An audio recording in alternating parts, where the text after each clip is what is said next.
さん、おはようございまあ、す。翔子さん。こんばんは。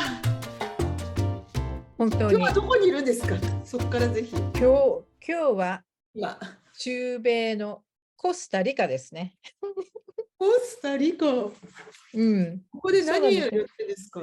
それはですね、国連が、平和大学っていう組織を持ってるんですけども、その平和大学がエグゼクティブリーダーシッププログラム、エデュケーションプログラムっていうのを持ってて、年に1回、3月くらい、今の時期だと思うんですけども、あの、グローバルグロースハピネスカンファレンス。グローバルグロースハプロピネスカンファレンス。ああ。そうっていうのをやってて、で、これはどういうことかっていうと、うん、平和大学として、その世の中の幸せ度を高めることが平和うん、にもつながり、平和だから幸せにつながったことも両方あるとは思うんですけども、それかついろいろなその生産性とかいろんなところに良い影うん、響を与えるから、ハピネス、幸福っていうことについてみんなで考えてみましょうっていうカンファレンスなんですね。素で、敵。うん、そうでしょ。普通、素敵。幸せってなんだっけなんてあんまり考えないですよね、そのうん、リーダーシップのレベルで。うん、でも、国連の平和大学はそれを真剣にここ5、6年ずっと毎年取り上げていて、で、今回は、うん、キーノートスピーカーに、うん、イェール大学の、エモーショナルインテリジェンス研うん、究所の所長をやっているはい。マークなんとか、私ちょっと名前が忘れちゃったんですけど、その人ともう一人ロビンっていう女性の人が来て、そのイうん、モーショナルインテリジェンスについて、あー、要するに感情を語るってことをみんなしなくなってるから、うん、もう少しその自分の感情が何かってことに正直にうん、語るようにしましょう。ね、うん、感情を表現することは何も恐れることではありませんっていうことから、今回のカンファレンスが始まって、で、今日は、2日目のキーノートスピーカーは、うん、デイビッド・エヴァンス。で、この人はうアッん、プルでマウスを作るうん、チームをやっていて、で、その後今、はい。スタンフォード大学でうん、ライフデザインっああ、ていうことを知ってる。やってる。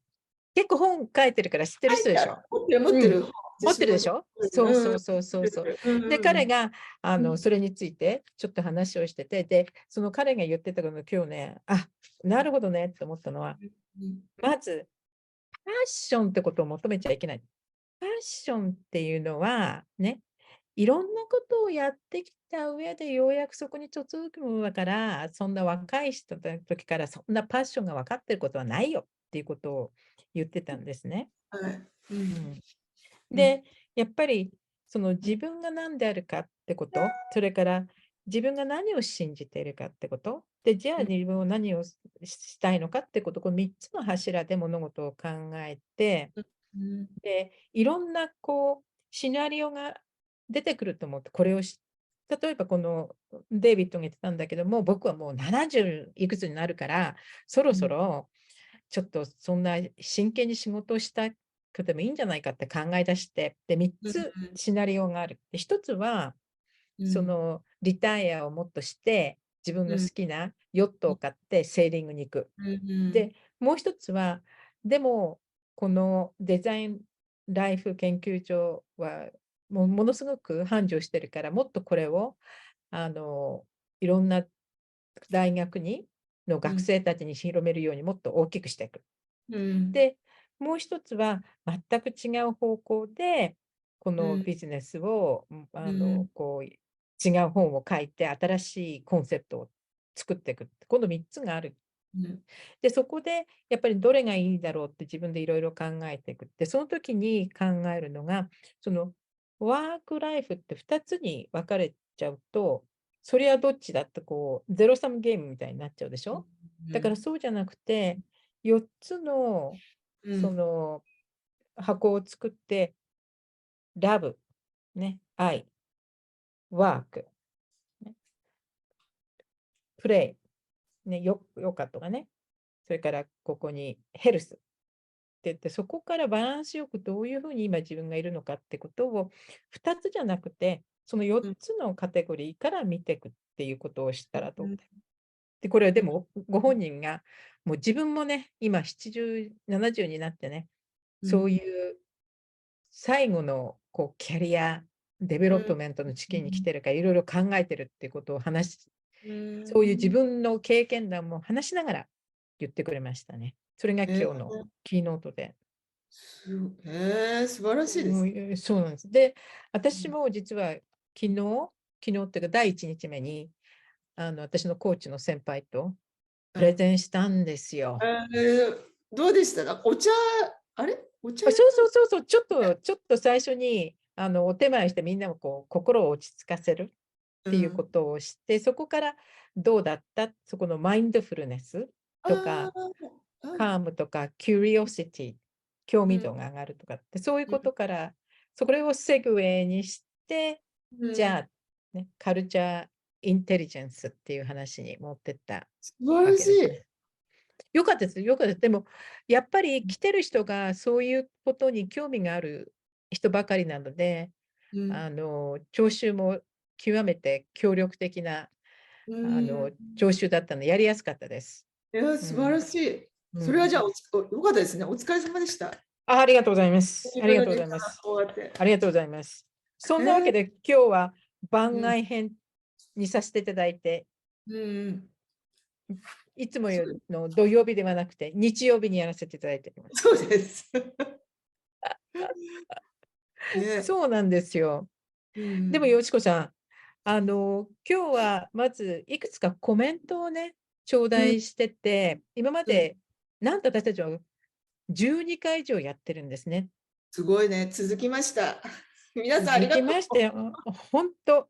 で、おかげさまで、YouTube の方も登録してくださる方もいらして、もうぜひ、もっとクリックしてねって言いたいですね。本当。で、コメントがいくつかあるんで、それをちょっとご紹介しながら、多分それに対してよしこさんも私もちょっとコメントがあると思うんで、それについて、そうです、そうです。それと、あと、今週は3月8日は例の国際女性デーっていうのがあったんで、それについてまたちょっと私たちの辛辣なコメントが入るかな。本当？はい。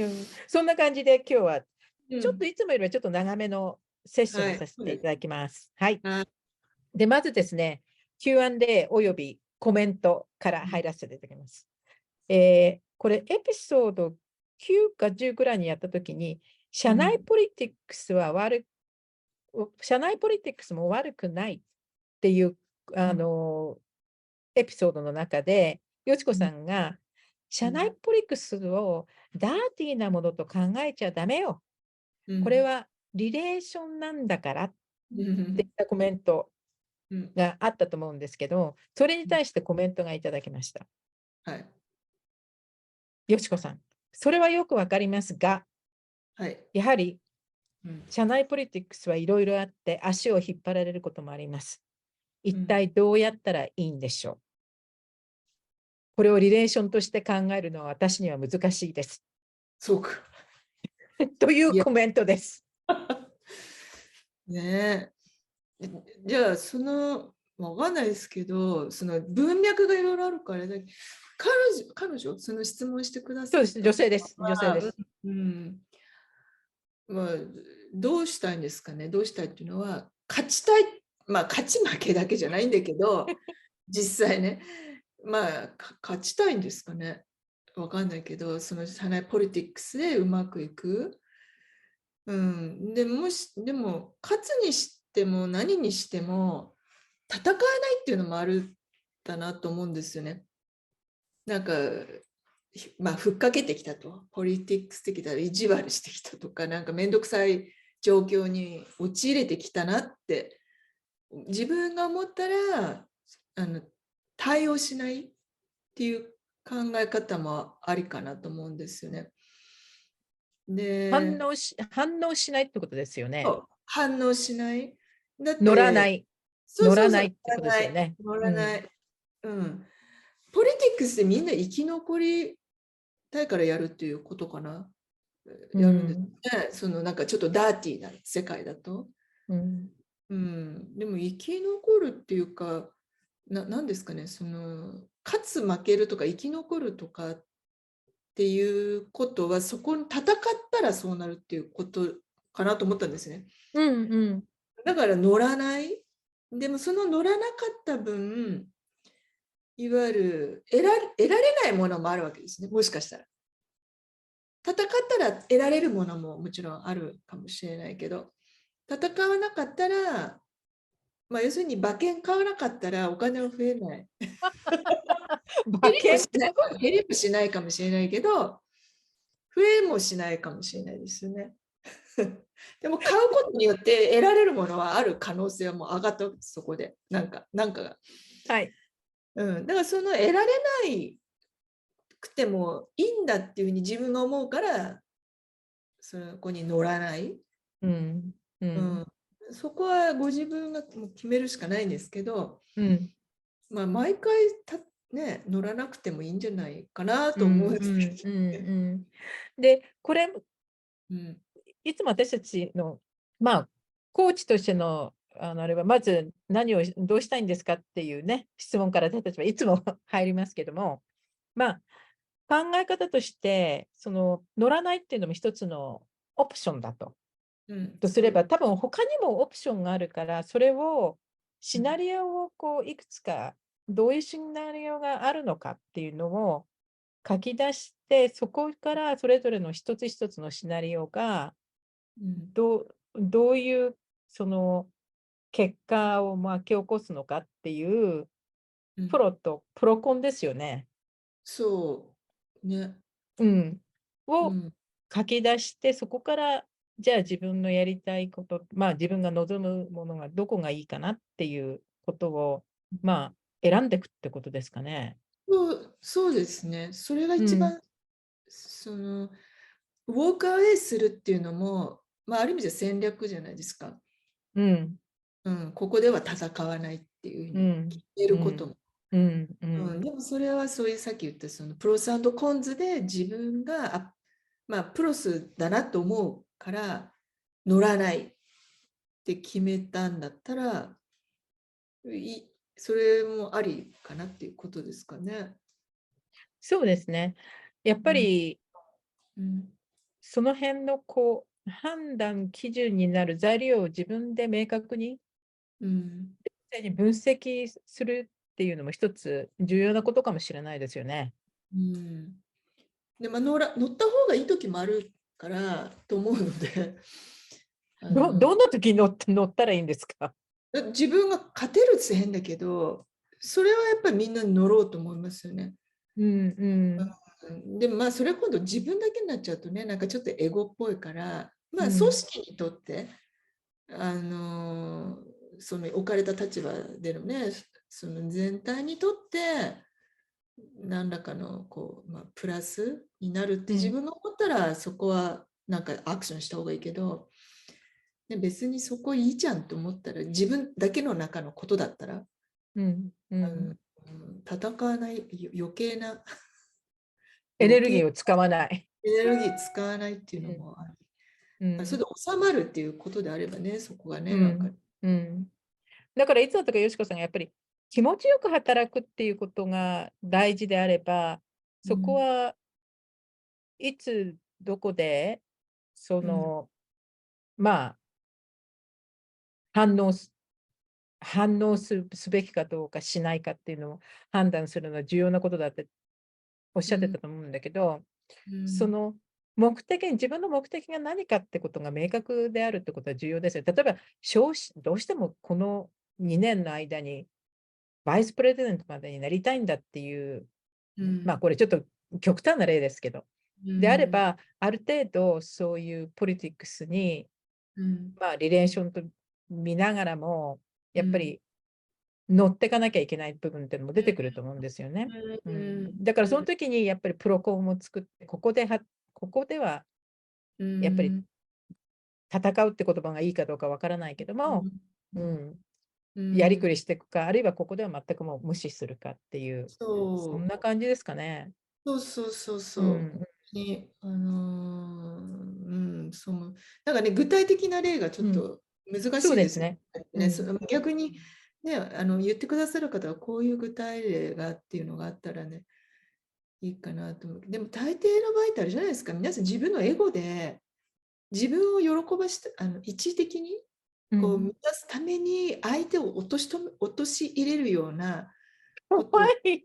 しませんいや、落としまし入れっせんっていうか、ていうより、っされませんていうか、やっぱり競争があるところでは多分そうなってくるってことでそう。すよね。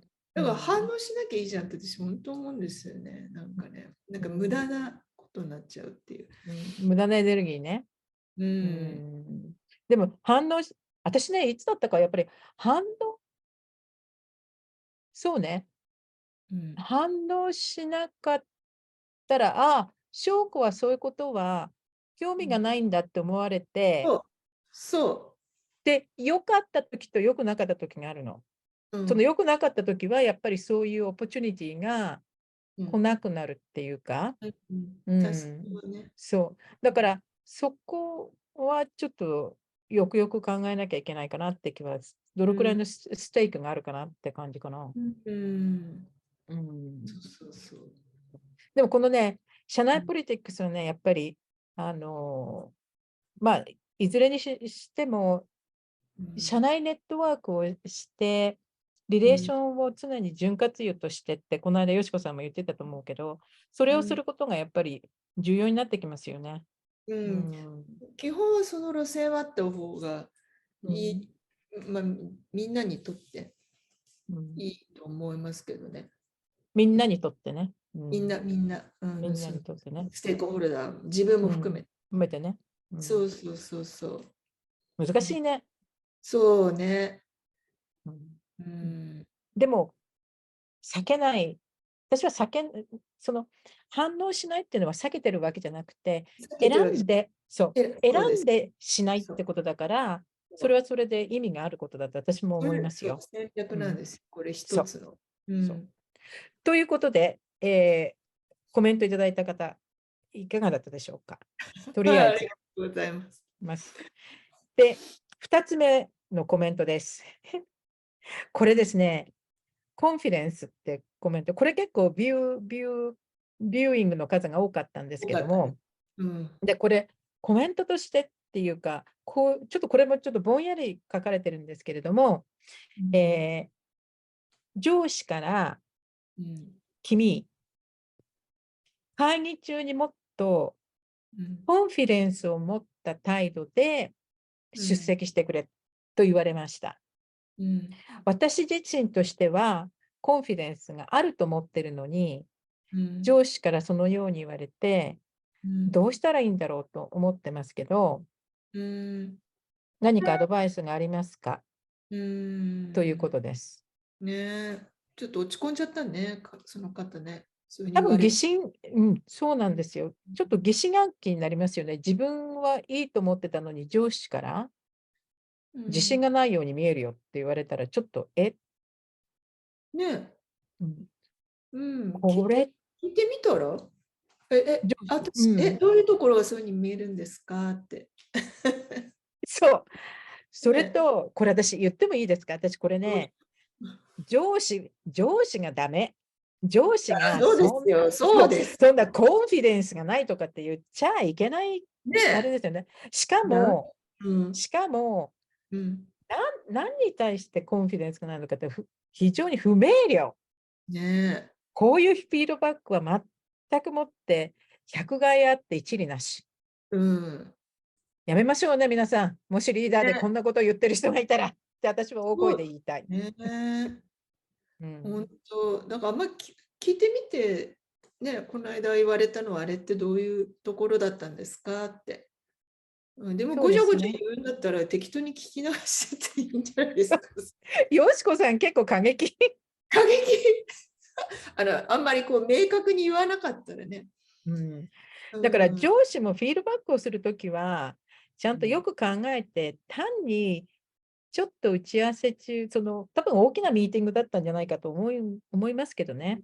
そういう時に自信を持ってやってくれっていうのは、あんまりいいフィードバックとは言えないですね。なので、うん私もよしこさんのコメントに大賛成ですね。それはもう上司に切り返しましょねえ。じゃあ、そこじゃ今度気をつけますって言えばいいですね。もしう。そこがそうそう、あるならね。ある、そうそう、明確的にね。どうなってたらその自信があってほしいってどういう、まあ、いろんな意味で期待してくれてるっていうポジティブな側面もね、ありながら、どうなのかな。わかんないですけど、まあでも多分ご本人はなんかショックだったんでしょうね。なんかそうだと思う。ね。自分としては、その自信もあるし、で、そういうね。ミーティングに関して、あの、やっぱり効率的にものを進めるときに、いちいちいちいちすべてに対して口を出さなくたってもいいって発言し続けることはないと思ってるんじゃないですかね。ううーん、ん、そっか。まあ、うん、聞いてみましょう。じゃあ上司の人にぜうん。ひ。でも、そうですね。切り返してください。失礼なで、上司は。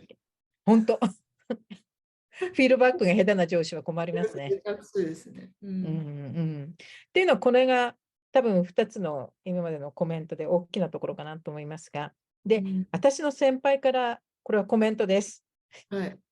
YouTube をいつも見てくださってる私の先輩なんですけど、えこういうコメントを頂戴しました。はい。よしこさんとしょうこさんの、うん。ご説明は面白いんですけれども、うん。大変アメリカ的なやり方やり方の気がします。うまく喋れなくなっちゃった。っていうコメントを頂戴しました。はい。よしこさん、なんかこれに対して笑ってないで。まあまあ、そうです。だってそれ私たちがそれを提供したいから。ありがとうございます。明確なお答えで。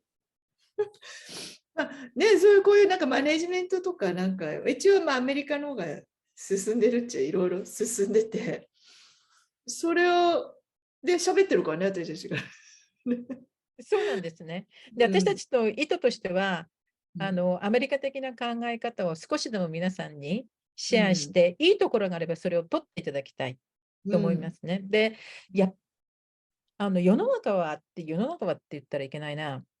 世うん。界はうん。そういう方向で動いてるっていうことを、やはり少しでもお伝えできればうん。と思まあ、うんですよね。ううん、ん。まあ、アメリカってもしかしてそこに誤解がないようにした方がいいなとちょっと思ったんですけども、アメリカってはいはい。すごいね、優れてるっていうわけでは実際はないんだと思うんですよ、パーツうん。パーツ見たら。そうね。ううん、ん。まあ、でも全体的にやっぱこういうリーダーシップとか、そういうね、観点では進んだ考えを持ってますよね。ある意味じゃね。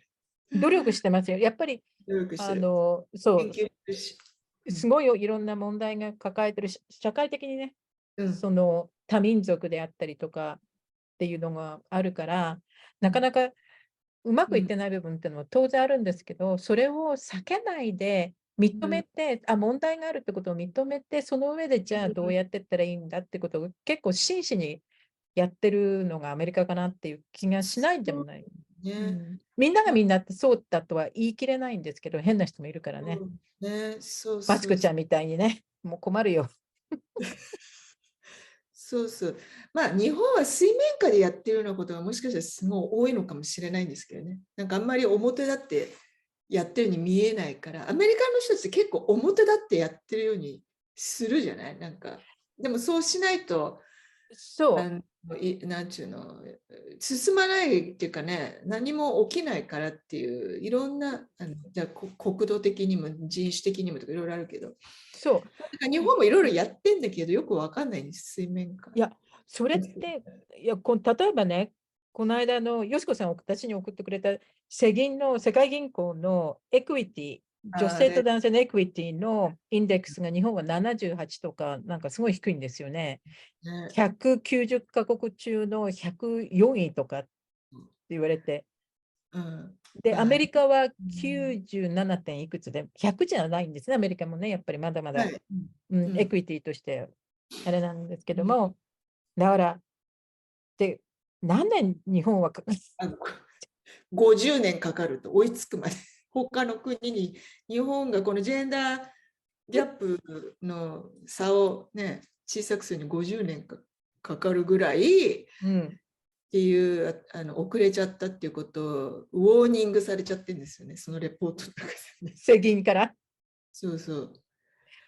いや、だまあ、から、これ、レポートをどう見るかっていうのが私あると思うので、私全部見てないんですけど、うん、細かいうん、ところは、まあ、確かにジェンダーギャップあるなっていうのは分かりますよね、感うん、覚的にうん、も。うん、うでもん。これって他の国が多分すごい頑張った、そのジェンダーギャップ埋めるために。だからそことの比較で言うと、遅れてるに見えるっていう側面もレポート上はあるのかなと思いつつ、いや、やっぱりこう、なんていうのかな、平和なんでしょうね、日本はね。いろんな意味で。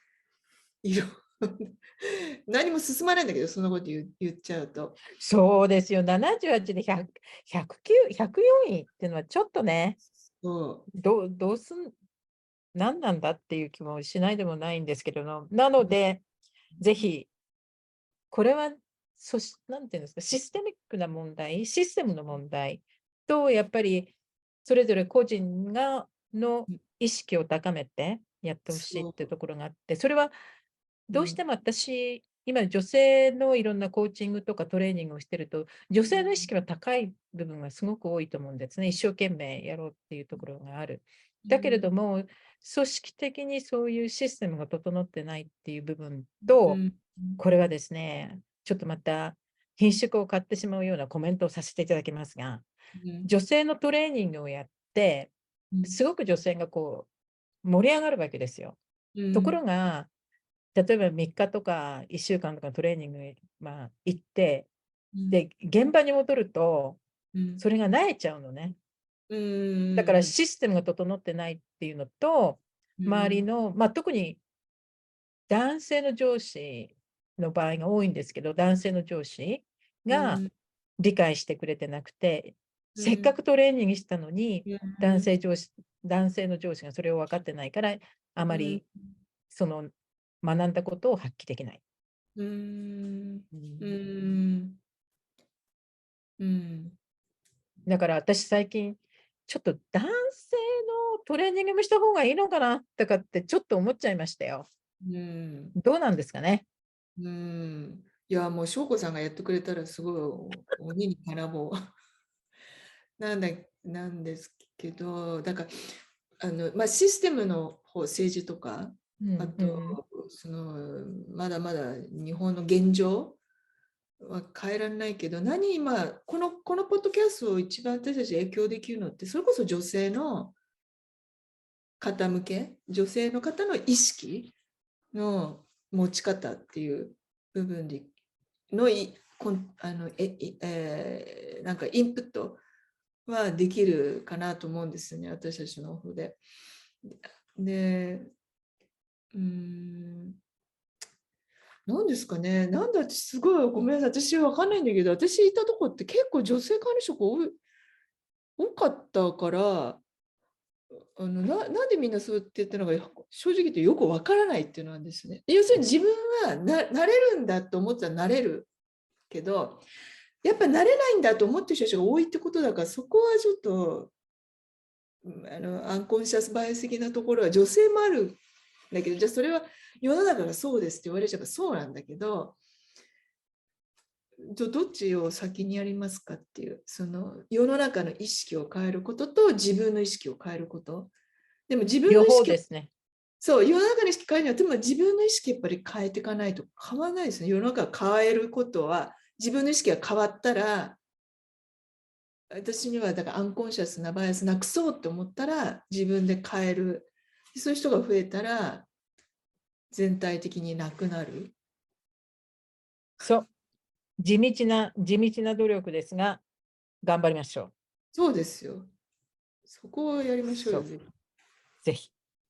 というわけで、もうね、国際女性デーだからって言ってやったら女性向けのネットワーキングのいろんなのがあったり、会議があったりして、それはそれでありがとうございます。素晴らしいんですけど、その一日だけでね、物事が解決するわけではないので、ね、やっぱり、そうん、う、もういろんなところでみんなが頑張って、良いうん社会を作るために、うん女性が社会にのびのびと貢献できるようにそうでなるすね。といいですよね。うんそう。ね。だから今、国連の平和大学の、セッションでもそうなんですけど、うんやっぱり、より良いコミュニティを作っていく、コークリエーションっていう考え方をすごくプッシュしてるんですね。だから、女性だけで平和な世界ができるわけでもないし、男性だけでも平和な世界ができるわけではなくて、やっぱりコークリエーションっていうのは、いろんなすべての人がうん集まって一緒にやりましょうっていうう、んね、なんていうんですかね、日本語で言うと、コークリエーションって、共同共同共に政策っていうの、共にに働く作れ、っていうそう、働くうん、それを共同そうか、そうっていう考え方がうんやはり重要だと思うので、そうだから本当そみんながこれをやっててよかったな、意義があるなっていう気持ちで仕事にも向かい、でも仕事だけじゃなくて、人生がこの間の人生の輪じゃないですけど、豊かにね、なるようねに。そですねう。私、で、昨日たまたま、そうそう、うんお花屋さんに行ったら、うん、みんな男なのね。そこ。お花屋さんがそう。すごいね。そう。で、でもそれ、私のバイアスあったじゃんと思ってね。そう。女の人がいっぱい働いてるだと思って、違う。みんな男の人で。まあ、そういう、たまたまそうだったのかもしれないけど、行った時、もうね、なんかヒヤシンスがとか、クロッカスが咲いてるんですよとかって言われちゃうからさ。いや、いいことだと思いました。それ、自分でバイアスに気がついてキャッチしてましたね。そうね。よしこさん、そろそろ30分過ぎましたので、そうですね。今日の日曜特番、そろそろこの辺で、日曜特番じゃない。ありがとうございました。コスタリカから翔子さん。はい。で、また、来週はいつも通り土曜日、はい。土曜日の朝、通常通りやります。やりましょう。ので、ぜひ皆さんご覧になってください。はい。もう私たちもね、はいもう私たちのミッションは気持ちを高くやってますので、ぜひご覧になっていただければと思います。はい。ありがとうございます、翔子さん。じゃあ、よしこさん、良いサンデーを。良いサタデーナイトを。はい。じゃあまた。